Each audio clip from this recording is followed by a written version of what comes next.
everyone for joining us for today's program on business continuity and some key steps that we can all sort of take and learn as we're navigating through this COVID-19 crisis.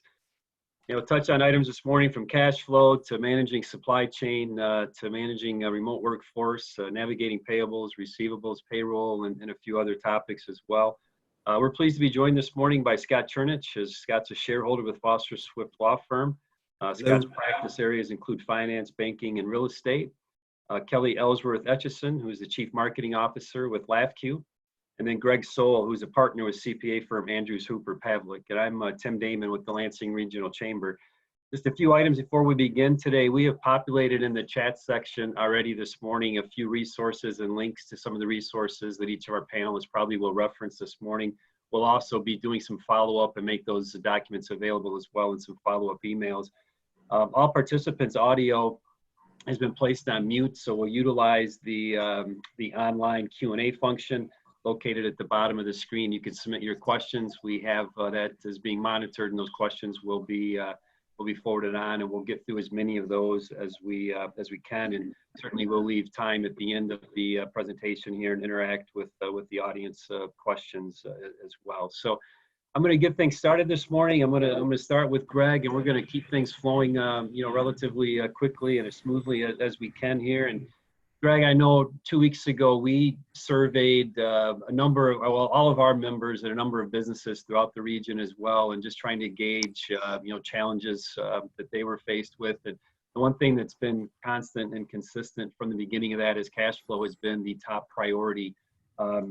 For the business community out there, and how do they manage that? And what does that look like short term and long term? And what are a few practical steps that you might recommend for folks as they look to kind of manage their cash flow?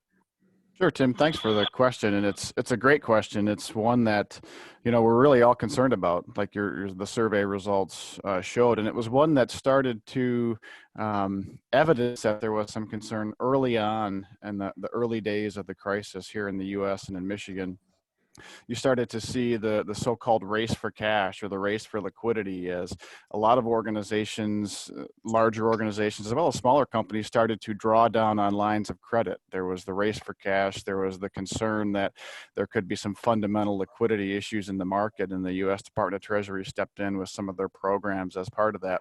But if you haven't looked to your existing lines of credit, that's one place to start. Understand what types of lines you have available. Have you used those, and what's your exposure there? Certainly, it's been in the news over the past week or so, but looking at what types of emergency loans you're eligible for, whether that's through the SBA, the state, or even some of the local county economic development authorities have different types of loans out there depending on where you're located. Certainly, the Paycheck Protection Program under the CARES Act has received a lot of press, but there are other loans and short-term financing options available through different governmental organizations. I think a big thing that businesses should be doing is monitoring their cash and financial balances daily. I'm looking at what types of financial activity is happening on a daily basis, cash receipts, cash disbursements, what types of deposits are coming in the door, and how does that compare with what your quote unquote normal is. So one of the key ways to monitor that is building a rolling cash forecast. If your organization has not done a cash forecast before, one of the key pieces to understand is what is your baseline, or what is your normal. And you might have to go back to 12, 24, 36 months of records, depending on how seasonal your business is and what types of activity you've got. And then build that cash forecast out going forward. You know what your normal is. You're seeing what's coming in the door. What are you projecting that's going to happen in the next week, month, and in quarter? As part of that, you'll also want to stress test that cash forecast and see what happens if this particular receivable isn't collected, or if you have a lot of your receivables that are concentrated in one particular business or one particular industry segment. What happens if 50% of those receivables aren't collected, or if 100% of those receivables aren't collected? And what would that look like for your cash position? Certainly you want to revisit variable costs and revisit capital improvement plans to see what items are you committed to, what items can be deferred or canceled outright and eliminated as part of that. There's been a lot of discussion in the marketplace lately about business interruption insurance. Now, a lot of the business interruption insurance policies do contain exclusions related to declines in market or economic activity, and some contain specific exclusions for virus exposures. But you do want to understand what types of business interruption insurance you have, and is there a possibility for a claim? This does continue to be a developing area as different states come out with different regulatory interpretations on that. Certainly communicating with your customers is a big piece. Understanding what are your customers planning to pay, what's their payment horizons, and how can you better manage that receivables, and looking at how you can negotiate terms with suppliers, vendors, lenders, lessors, and that sort of thing. Most of those entities would rather have some conversation with you up front rather than specifically just missing a payment outright. So the more you can reach out to your lenders, to your suppliers, and enter into that conversation is going to be a critical thing to manage and preserve cash flow going forward. Right, thanks. And maybe Scott, that's a great opportunity to kind of have you add on to that and talk about that sustainability. And when you start thinking about the receivables and billings, how does that look from a legalities standpoint? Well, Greg touched on a couple of points I wanted to make, and without making too much light of it, watching Alex Trebek sell bad insurance to people in a pandemic, he gets one thing right, which is you repeat the same thing over and over again. For insurance in his commercials, he says, price, price, price. And here it's communication, communication, communication. The more you can do, the more often, the better. And it's upfront and not afterwards. So my recommendation would be get in touch with your lenders now and figure out what you can do to restructure the loan, take the monies that might be owing in the next 3 months, put it on the back of the loan, re-amortize the loan. The lenders, Kelly's probably going to touch on this too. They're going to be more than open to try and figure this out for everybody. Fantastic, thanks. And Kelly, one of the things that we talked about as we were kind of preparing for this program, you used the word nimble, and for businesses and looking to be sustainable and how they sustain themselves through this next few weeks and potentially few months here is being nimble. Can you kind of expand on that? Yeah, I think this pandemic has thrust all of us into a new normal, and how do we react very quickly when time is not on our side. And so being able to look at your resources, and we know that for companies, we're no different than anyone else. Staffing is the most expensive part of your balance sheet. And so how do you look at making sure that your staff, as you deploy them remotely, making sure that they still have enough work to do, right? And so sometimes that means you might have to reassign staff to another area. For me, I'll use myself as an example.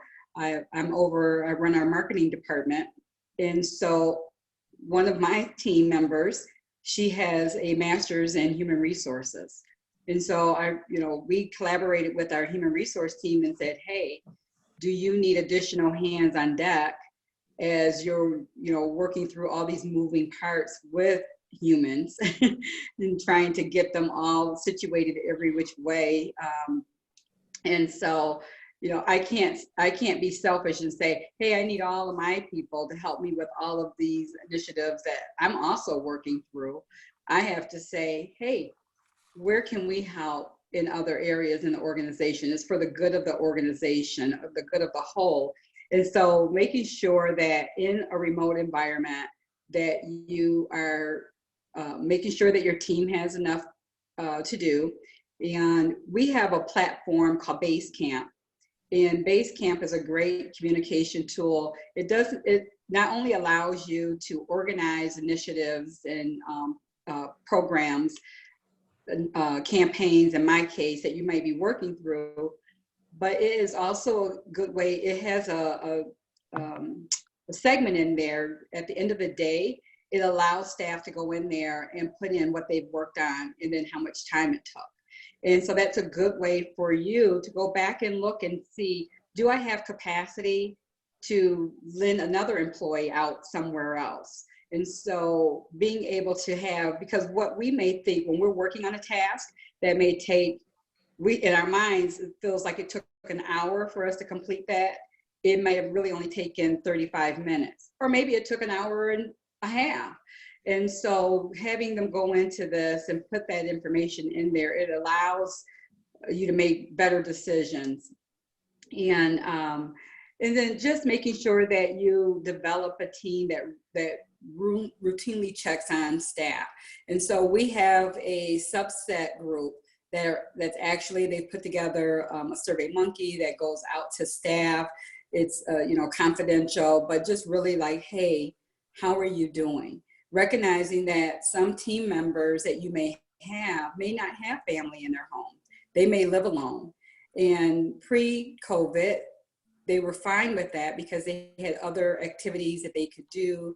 And so you want to make sure that you're also checking on the well-being of your team and being more proactive than you might have been prior to COVID-19. And that's also a good way to find out what other resources do you need now that you're working remote, now that you've done this for a little bit. Are there some other things that we can, now that we all are able to take a little breather now, that we can maybe do to help you? Most of our team members use dual monitors. When they first were deployed home, they were deployed home with one. And so now that we've got a breather, how can we help them do their jobs even more efficiently, and trying to get back to some kind of normalcy that they had before? We do a survey and we ask our team members to rank their week. And so we just want to make sure that you're staying in constant contact with your team, ranking the week from 1 to 5, making sure that you're letting your team members know what resources that you may have available that can help them with mental health. This is a stressful time for everyone. And so just being very nimble in how you do in that. And I'll talk a little bit later how that nimbleness can transfer to the new business continuity plan, because there's no business continuity plan and now there's a new business continuity plan. And so I could shed some light on that part later on. Absolutely, we look forward to that. So I'm going to reference our business survey that we heard from a number of folks around the region here, and we've already talked about cash flow. And Scott, one of the other things was this access to capital. And so there's been a lot of talk about the SBA loans. We know that the first phase of that launched last Friday, but there's still a great deal of interest in learning more on whether that's a loan aspect or some grant aspects through the economic injury disaster loans as well. Can you maybe touch upon those options that might be available for businesses out there? Sure. The Paycheck Protection Loan program offers 2.5 times a business's average monthly payroll, or $10 million, whichever is less. There's an interest rate of 4% on that money, but that money is also forgivable. It turns into a grant if you can demonstrate that the money is used for, and I'm just going to lay this out for you, working capital, including payroll expenses, mortgage interest payments, rent, utilities, and interest on debts that were incurred prior to February 15th, 2020. So that program in and of itself is a pretty good resource for folks that need and want cash on an immediate basis, up to 2.5 times your monthly payroll. 2, there are economic injury disaster loans, and those are up to $2 million. It's 3.5 or 3.75 or 2.75 for nonprofits. That's the interest rate on those loans. There's no forgiveness, and in those circumstances, there's going to need guarantor support. So it's a little bit different from or a lot different from the Paycheck Protection loans, because you're going to require people to sign on the dotted line. And then there's traditional SBA 7A loans, which they're up to $5 million. They're at market rates. That structures for up to 25 years. Let me go back. The economic injury disaster loans are up to 30 years. So there's a number of options across the board for SBA loans that the immediate available funds are the paycheck protection loans. And then, you step up to the economic injury disaster loans. Those are longer term and likely require guarantor or collateral support. So that's a sort of the playing field of money available from the SBA. In addition to what Greg was talking about earlier, which is your existing lines of credit and what you can use in that circumstance as well. Great. Thanks, Scott. Appreciate that. Sure. And Greg, kind of thinking and shifting it over, maybe from cash flow over to supply chains. And, what are a few ways that you might recommend and suggest that, businesses can manage their supply chains, ensure both availability and quality of products and services that they're going to need to sustain themselves? Sure, that's a great question, and that's one of those questions again that started to present itself early on in the crisis, particularly if you were reliant on some Chinese-based suppliers. A lot of organizations that get supply from China started to see early difficulties with the supply chains as China started to have their shutdowns and their lockdowns and that sort of thing. So that started to present itself as an issue there. Now, some of those specific supply chain issues that are tied to China have started to slowly alleviate as China has started to get their employees back to work and ease some of those lockdowns and some of those quarantines. One thing that the pandemic has brought to light is there's been a big focus for organizations on reducing inventory, on moving towards just-in-time manufacturing approaches, getting inventory in that is needed to process in the next week or the next month, and really building up a heavy reliance and a heavy dependence on those suppliers. And that's really exposed a significant vulnerability. At the end of the day, if you're in manufacturing or retail and you can't procure raw materials, you can't serve your customers. So that's been a big challenge, and that's been one of those areas as we start to slowly return back to normal, whenever that may be and whatever that may look like. That's going to be one thing that a lot of organizations are going to continue to challenge, is what makes sense. Do we want to have a little bit more inventory on hand in case something like this were to happen? But again, leveraging Scott's earlier point, communication is critical. Communicating with your suppliers, understanding what are their manufacturing timelines, what are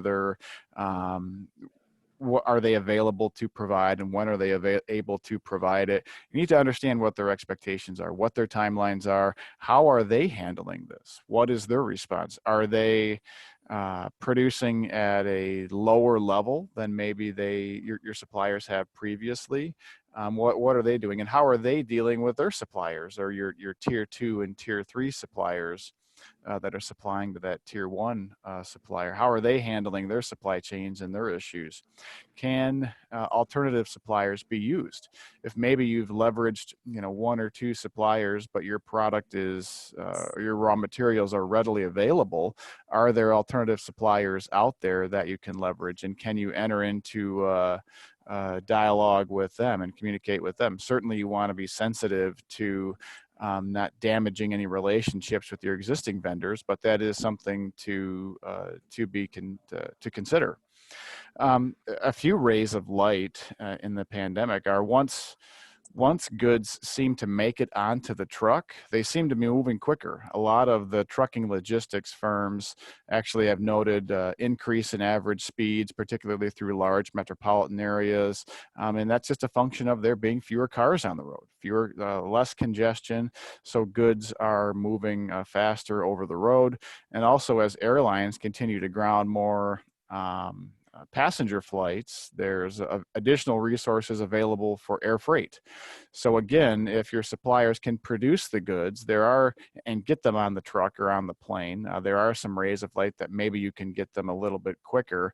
But again, the challenge is going to be communicating with your suppliers, understanding what alternatives you have, and are you even able to pivot into manufacturing alternate products? Certainly, we've seen that with some of the manufacturers. They've pivoted to manufacturing personal protective equipment and different things along those lines, and they've had to develop new supplier relationships. So is that an option for your organization, and should you be considering that as well? Sure. You know, the one thing all three of you have mentioned so far is communication. I think you both have said that multiple times. So clearly that's definitely part of any sort of sustainability plan, whether that's with your team or with your suppliers or whomever else it might be. So Kelli, I'm going to go back. You teed it up as you wrapped up the first question. And that was, you know, what does this new sustainability plan, you know, look like versus what it may have looked like, you know, 3 months ago or 6 months ago. So maybe elaborate a little bit more on what this new sustainability plan is. Yeah, thank you. So obviously, you know, with the old business continuity plan or BCP, you know, there was tabletop testing. You know, everyone thought they were prepared with their old plan. And so that old plan, you know, would include things like, you know, loss or damage. What would happen if something happened to one of your buildings? And what did that redundancy plan look like for your infrastructure with your network and computers? And how would you continue to operate and what your services and products might look like? Making sure that you had a crisis communication team and reviewing your business impact analysis for critical versus non-critical functions. And all of that is still necessary today. But it was, you know, with this pandemic, it was like, there was probably like the crisis communication, you know, staying in touch with your team, but a lot of the other things you had to just get very, very flexible and move quickly. And so the new business continuity plan, the way we're seeing it unfold for us at LAFCU, is that it's that old business continuity plan. You still need to look at that supply chain and what happens if there's damage to one of your buildings, and what's your redundancy plan for your critical infrastructure. But also communication has, I don't think we've ever communicated as much as we've communicated before. You know, our executive team, we meet twice a day, in the morning and in the afternoon. Then we have a lot of subset meetings to make sure that everybody's on the same page, everybody's moving in the same direction, communicating with our stakeholders, our board of directors, making sure that we're keeping them informed as to what we're doing. Obviously, ours for us as a credit union, you know, we had to make sure first and foremost we're keeping our team safe.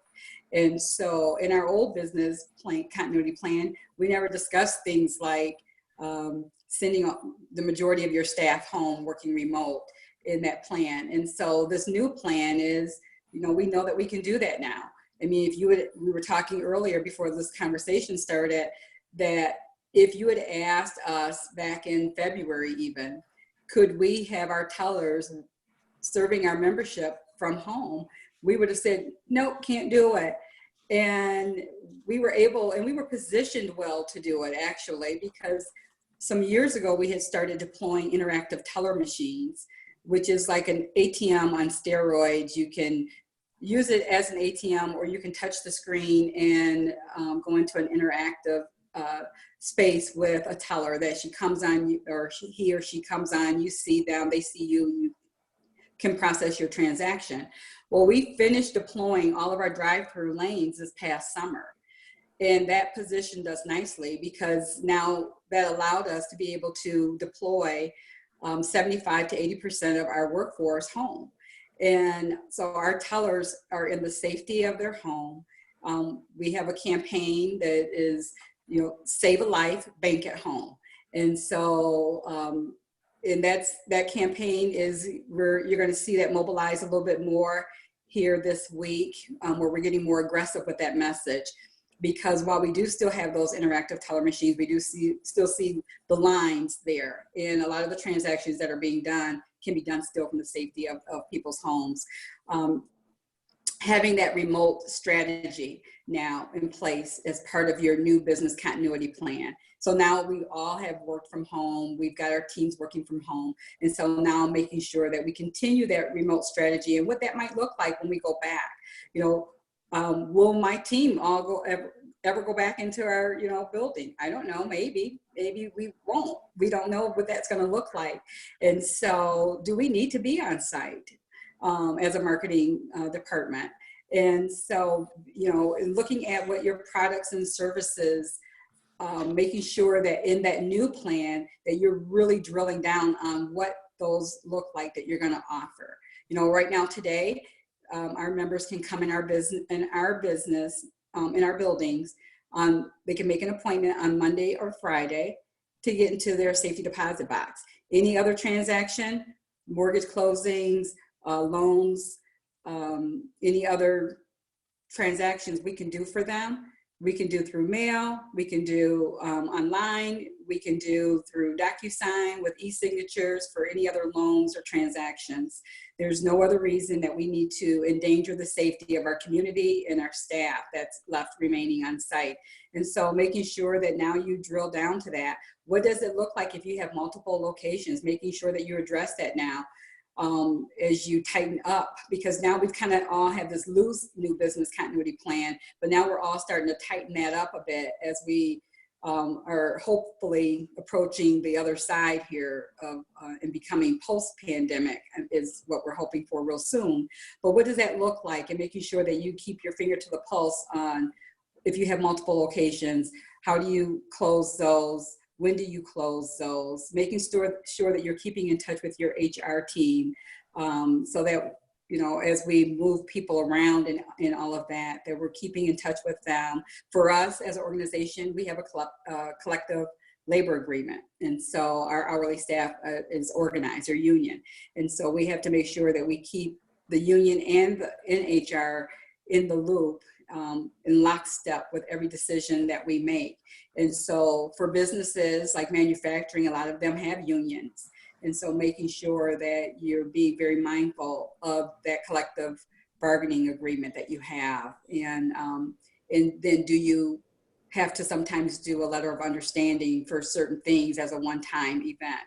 And so there's a lot of nuances now for that new business continuity plan, but I think we're all a bit better prepared for that right now. Yeah, without question, I think we'll all be asking that of ourselves as well, and especially around the remote work strategy. So I've got a question from a participant here. I'm going to throw it out to any one of the panelists here. How do you judge whether you can sell to businesses after a business begins to emerge from their solvency? And the question really is this: will your accounts receivable be collectible? And I don't know if that's a Greg or Scott, but any one of you want to take a shot at that? Well, I can answer partially, and maybe Greg afterwards. I think that's the real question out there, isn't it? What your receivables are worth going forward and how you collect them and how you might be able to monetize that is completely up in the air. You would have had some history in the past about what percentage of your receivables you could collect. But I think that's completely off the table right now because everybody's emerging from this in the same fashion. Nobody's going to have any cash. And so until we slowly emerge from this, I don't know how you could monetize that or sell a business immediately once everybody gets out of lockdown, for lack of a better term. Yeah. Greg, yeah, so there's a couple other thoughts I have. So the idea here is, what is the credit worthiness of your customers, right? So how can you sell your product in a B2B type of environment or business to business environment post-pandemic? And I think the understanding of what types of what the credit worthiness is of your customers is going to be key, and understanding what types of revenue and expense sources do those businesses have. How liquid is that business that you're looking to sell your product to, and then ultimately making a credit decision in terms of will you be able to collect that AR? So yeah, the idea of credit worthiness and reporting data from your customers and understanding what types of risk you're exposing your business to in selling that product to that customer, and the collectability of the AR is going to be a big thing. So that's a great point. Kelli, anything else to add to that? For me, I look at it as almost like when your investments start to take a hit, right? When the market crashes, it's like you don't do anything right away. It's like as the market took a dive, it's not the time for me to start like selling off my investments. I need to sit still for a minute. And so that's just my take on it. Is I think people, like Scott said, it's everything is the unknown right now. And what we knew before COVID, we have to kind of unlearn that. Yep, absolutely, absolutely.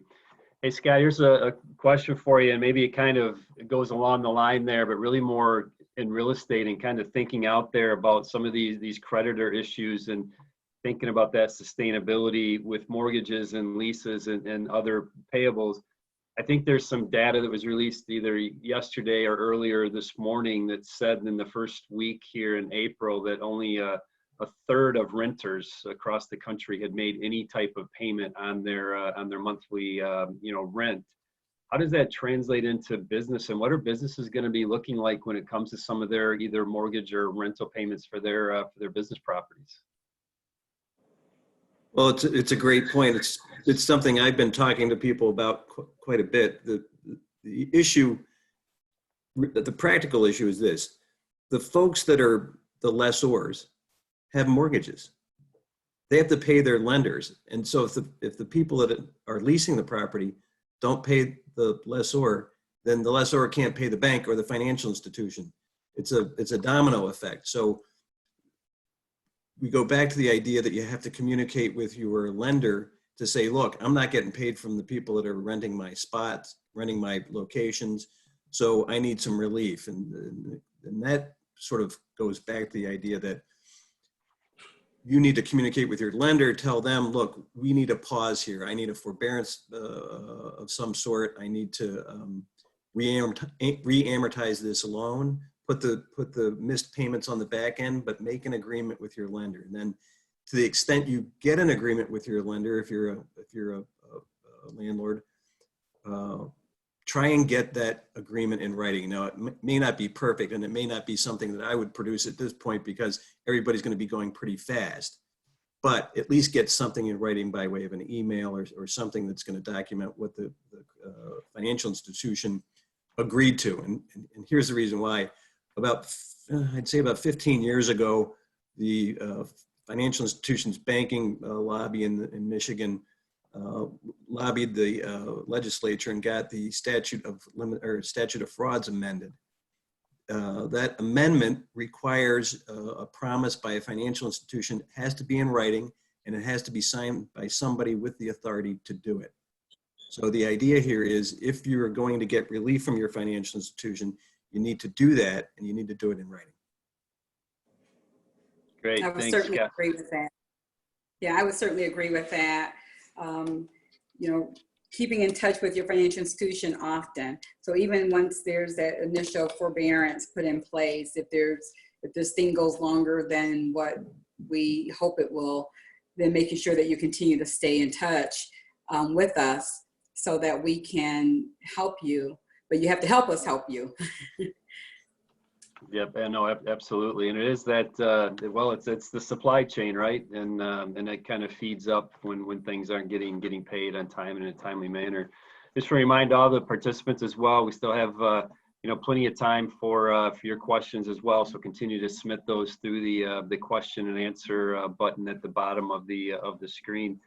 Hey, Greg, thinking a little bit, maybe taking a little bit away from finance, but keeping it into governance. And you've heard Kelli talk about LAFCU's business and how they've deployed, a decentralized workforce, and now we make it even more remote and so forth, and as we all have. But how do you maintain governance and throughout this sort of operations when you're doing this with the remote workforce?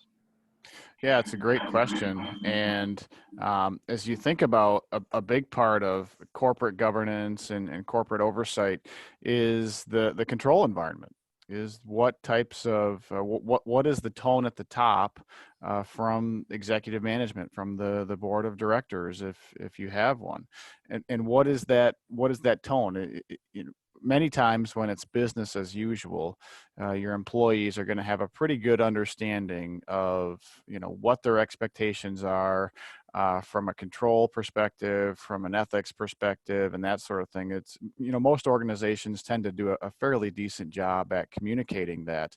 But with a remote workforce, with a very decentralized workforce and everyone working at home and trying to balance out all of the challenges inherent with working at home, whether that's dealing with childcare and all of these different distractions, how have you communicated what your expectations are from an oversight, from a governance perspective? And again, we go back to that communication topic.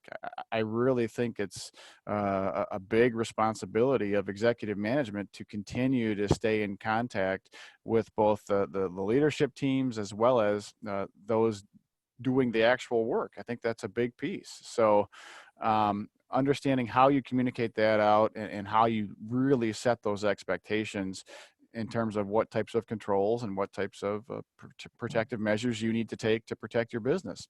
Another big thing from the idea of corporate governance and oversight is risk assessment. So we've talked about different approaches and different risks that organizations have to consider, whether it's cash flow, supply chain, financing, business continuity, and that sort of thing. Many organizations have a fairly informal approach to risk assessment, which may be fine when it's quote unquote business as usual. But as we've dealt with the pandemic over the past few weeks or months, formalizing that approach to risk assessment and really trying to understand what are all the risks you're exposed to and looking at it broader than just business. Are you exposing yourself to additional cybersecurity issues, to potential for fraud and all these sorts of things, and really considering that is a big piece. And part of that, many organizations either are in the process of or have recently wrapped up their year-end 2019 financial statements, or they may be working on their first quarter 2020 financial statements. And part of that is they may have to disclose some of those risks so that investors and creditors understand what types of risks those organizations are exposed to in this pandemic environment. It's really become a little bit of a cliche over the past couple of weeks, but the time for strong leadership really is now, and how you exercise that and how you demonstrate that in your organization with a remote workforce or maybe a hybrid if you've got some folks in the office or in the manufacturing shop, and communicating that out really is a key issue. That's great. It's probably a good question on this governance for both Scott and Kelli as well. I don't know if either one of you have anything you'd like to add, to that question around governance. Yeah, I can certainly chime in. Greg hit the nail on the head, and I talked about it a little earlier, is making sure that you keep in touch with the board. And there have been some things that we've had to poll the board on in some of our decision making. And so, because they are our governance, right? They're at the end of the day, everything rises up to them. And so we want to make sure that we're not making decisions without including them and informing them. And so we're looking also, one of the things that Greg talked about was the risk assessment. And so as we are giving back a lot of the fees, to members, so we're waiving fees that they normally would probably incur for certain behaviors.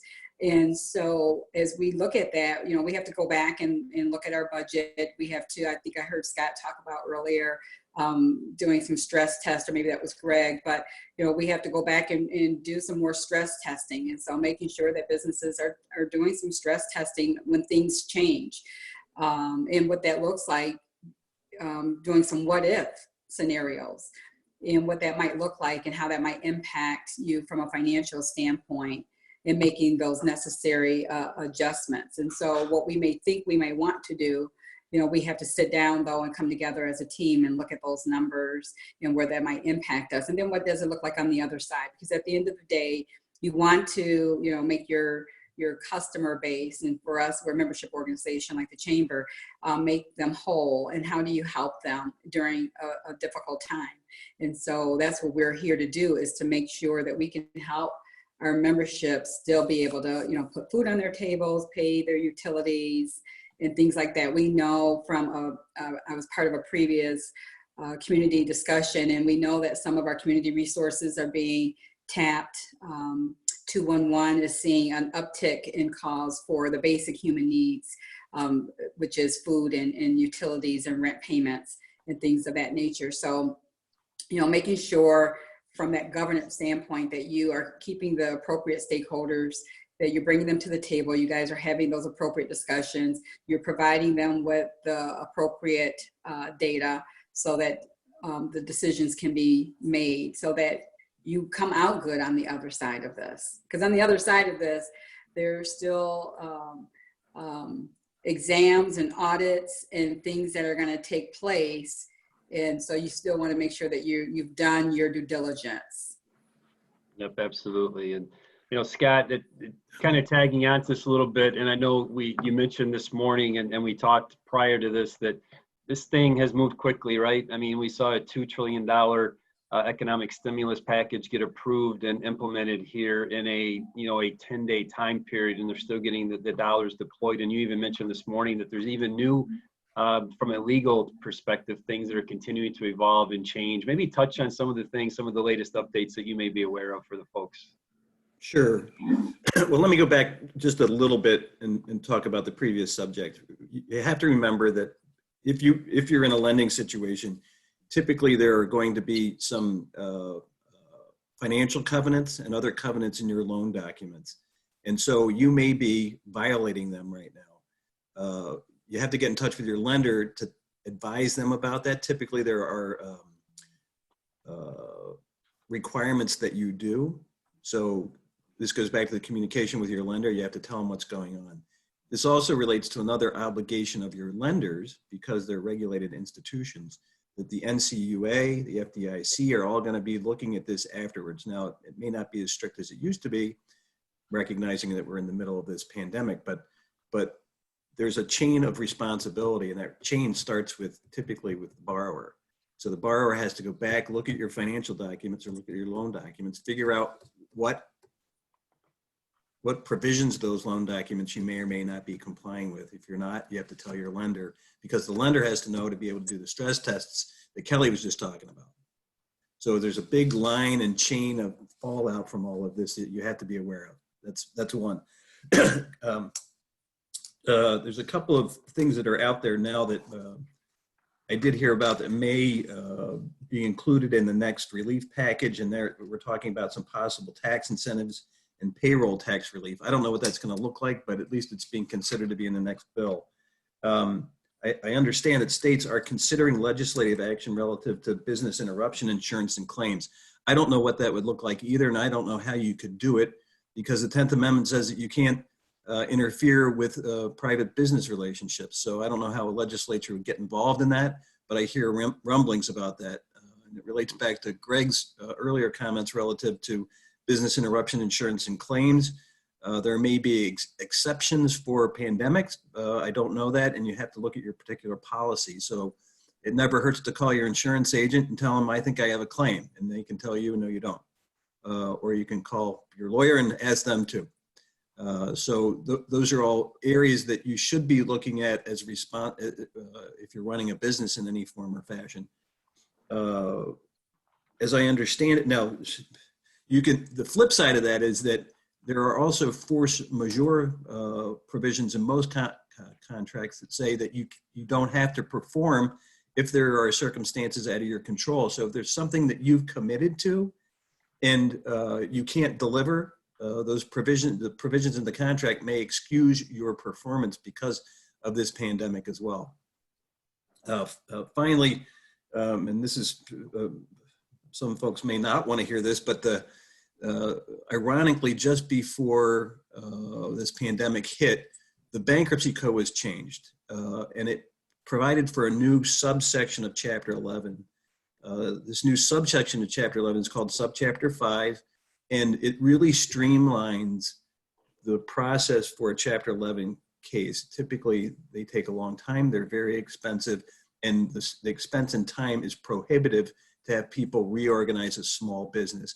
And so those provisions were adopted and went into effect, I believe, on February 20th. The debt limitation for the Subchapter 5 speedy Chapter 11 cases was $2.7 million. Now the CARES Act increased that to $7.5 million, which I think will catch up a lot of other businesses and will allow them to qualify for this new, lack of a better term, speedy Chapter 11. And when I say speedy, by bankruptcy terms and by legal terms, it's very speedy. Once you file, you have to have a plan of reorganization filed with the bankruptcy court within 90 days. Typically, these things take 2 to 3 years. So there are provisions if it becomes absolutely necessary to file a Chapter 11 case and reorganize. And I think that how, despite whatever negative consequences or connotations come from that, I think everybody should be aware that it's out there. And if it becomes completely unbearable and your creditors aren't cooperating and the cash flow dives to nothing, that there are provisions in the bankruptcy code that will allow this new speedy Chapter 11 case to get done. Fantastic. Thanks, Scott. So I'm going to throw this out to each of the panelists here. And we've talked a lot about this work from home, and I think cybersecurity has come up as well. So this question is around the work at home setting has come on extremely quickly, and I'm uncertain whether all of the cyber risks have been considered. How do I even begin to assess these risks? You know, I just wrote that down yesterday. I hate to interrupt and jump in here again, but so I'm involved in insolvency and a lot of lending relationships. I've seen a lot of things over 27 years that are pretty risky and pretty questionable. My biggest concern here is for everybody listening is the cyber risks are immense, and with literally trillions of dollars floating around with not a lot of oversight, there's going to be a lot of fraud out there, folks. So be advised, be careful, check with your IT people, make sure you've got the firewalls up and that you're not opening stuff you shouldn't. Great. Greg, Kelly, you want to add on to that? Absolutely, yeah. Scott. That's a good point there. We'll get to it. That's a good point there. You know, when you think about cybersecurity, there's always a balance between security and usability, and particularly in Michigan, given how fast things developed from the first case to working from home and organizations having to deploy fairly massive work from home strategies, really the focus was primarily on usability. How can we get our employees to be productive at home? And what are the things that we need to put in place to do that? There was, from what I saw, there was a lot less of a focus on cybersecurity. Now, the bad guys know that. And so we've seen significant upticks in phishing attacks, in man-in-the-middle types of attacks and other types of attacks that are trying to leverage the fact that you might have a VPN that's not doesn't have strong encryption, that you might have a firewall that's not kept up to date, that you might have an IT vendor that's stretched a little too thin and hasn't been able to deploy all of the controls around your particular work from home environment. So we've seen a big uptick in that on the cybersecurity side of the equation. And with everyone working from home, if organizations try to deploy patches or security updates from a centralized fashion from IT, that becomes a very difficult thing to do. And we've seen over the past couple of weeks that there have been some critical patches, emergency security updates that have been released by Microsoft and other vendors, and how those are being deployed remains to be a mystery for a lot of the folks that are working at home. So it does continue to be a big challenge and one that organizations need to focus on for sure. Okay. Kelly? Yeah, and the only thing else I would like to add to that is just being very mindful. I heard Scott say, you know, what you're opening up. You know, don't click around if you don't know or that's a trusted source. Don't click. Be very careful that as you're, you know, trying to work through things with your financial institution, and you might get what looks like an email coming from your financial institution talking to you about your account and the condition of your account and wanting some immediate information. Just remember your financial institution has your information already. So they're not going to contact you and ask you to provide your account number or provide your, social security number or your TIN number. They're not going to do that. They have that information. So just while it may look like it came from them because they've captured a logo, be very, very careful. And if your gut says, should I open this? Don't. So that's what I would say to that. Oh, fantastic. So in the few minutes we have left here, I'm going to throw this out, and we've covered a lot of topics, right, that I think folks can kind of digest and things that they need to be aware of, not only today, but in the coming weeks as well. But so the time for all of you to maybe kind of get your crystal balls out and just to kind of think about what's on the horizon and what is the new normal look like and the economy look like, and how do we emerge from here in this post-COVID 2019? And I'm gonna start with my screen from left to right, so no particular order here, but I'll throw it out and we'll start with Greg. Sure, that's a big question. That's one that organizations are really searching for, trying to figure out, is what does the new normal look like? I personally think that there's going to be a bigger focus, a bigger openness to working at home.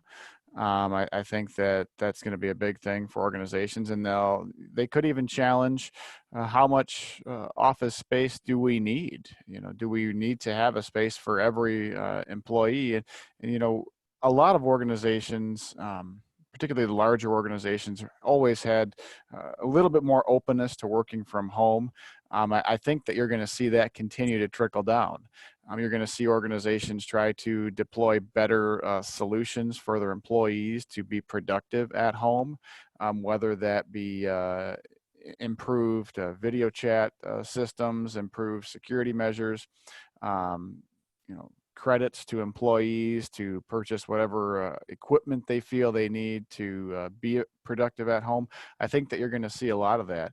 I think that organizations are going to really monitor the credit quality of their vendors, the credit quality of their customers a lot closer now. I think they're going to monitor inventory a lot better, and I think that there's going to be a lot greater focus on cash flow and cash forecasting and that sort of thing. Fantastic. Scott, how about yourself? Well, I hate to use the analogy, but I liken this to a big, gigantic Chapter 11 bankruptcy reorganization. And what I mean by that is they have their own life. And typically their own life is one of initial survival. That's what typically I get the call, and then we go to work, and it's just all about surviving. And so I think we're in that initial survival stage.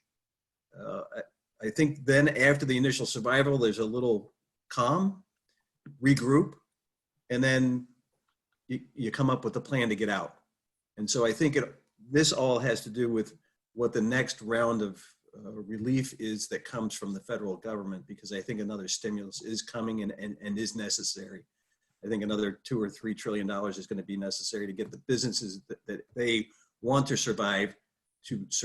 So once you go through the initial survival stage, which we don't know how long it is yet, then we have a little calm period, we regroup, we come up with a plan, we file that plan, or everybody comes up with their own plan.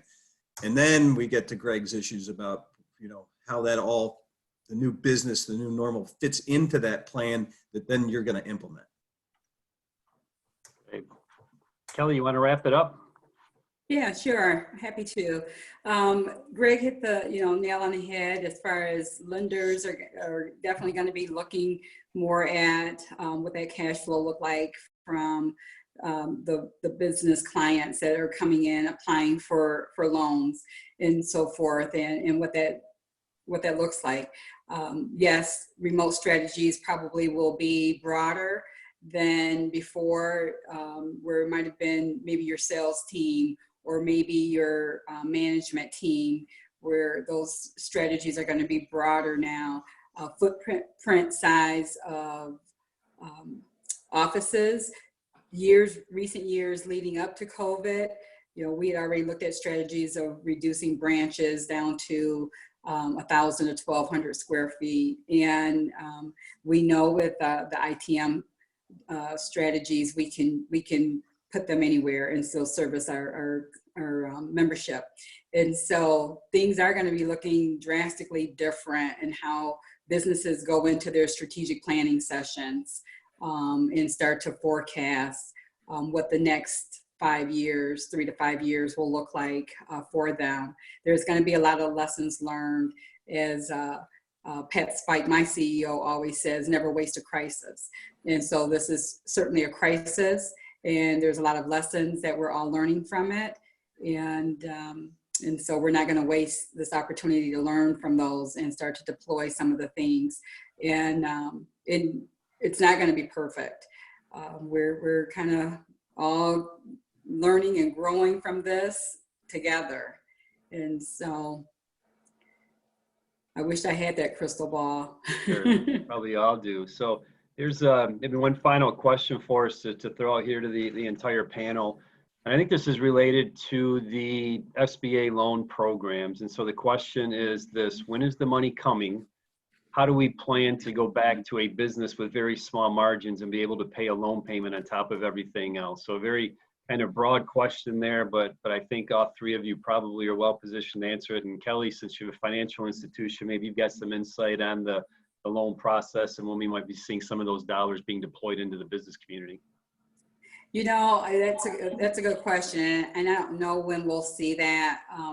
Quite frankly, while it may seem like a huge pot when you start to think about businesses across the United States, all in the same position. So it's not as if something has happened only in our region, and you know, this is something that's happening where people can go after, but it's just something that is nationwide. And so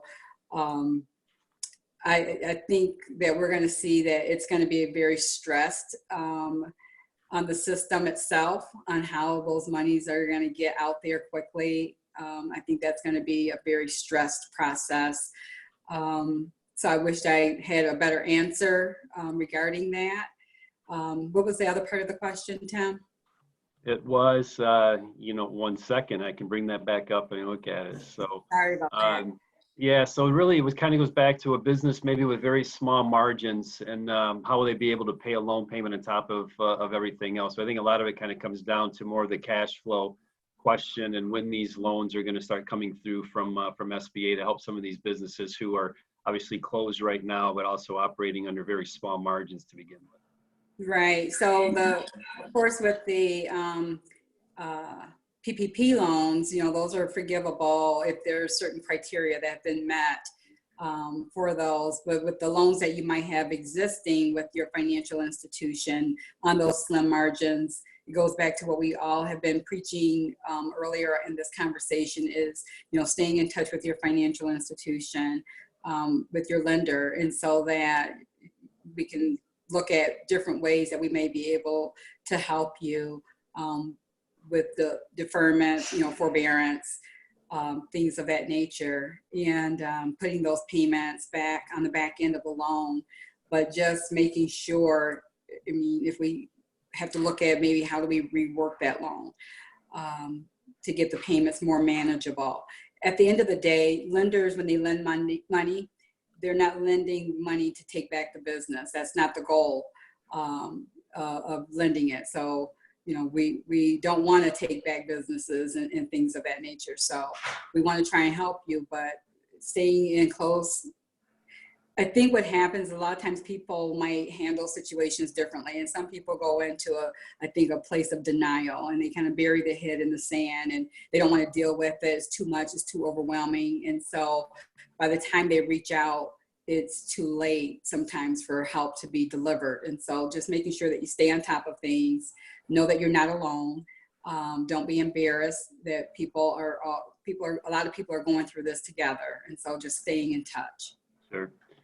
Scott, Greg, anything to add as we close here based on that question that was Kelli just addressed?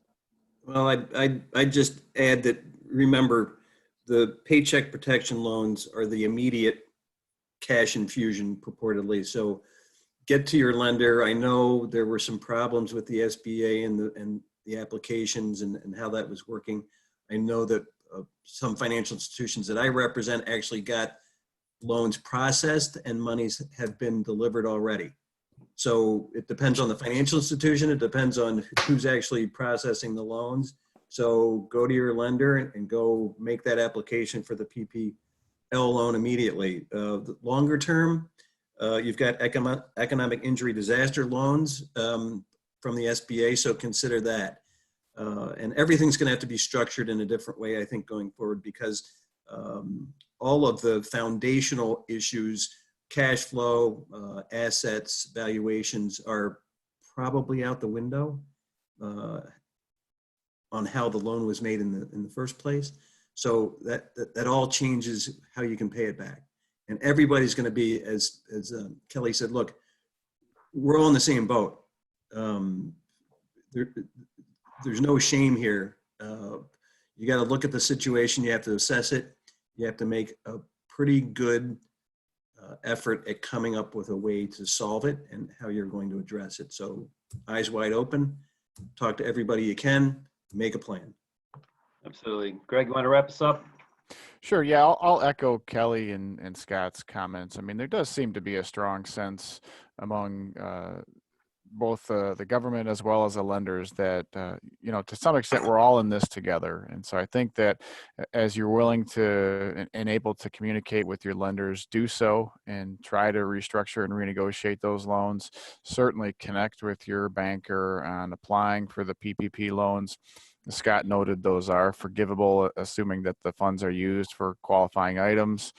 So really connect with that. And I think the overwhelming sentiment of this webinar is to communicate.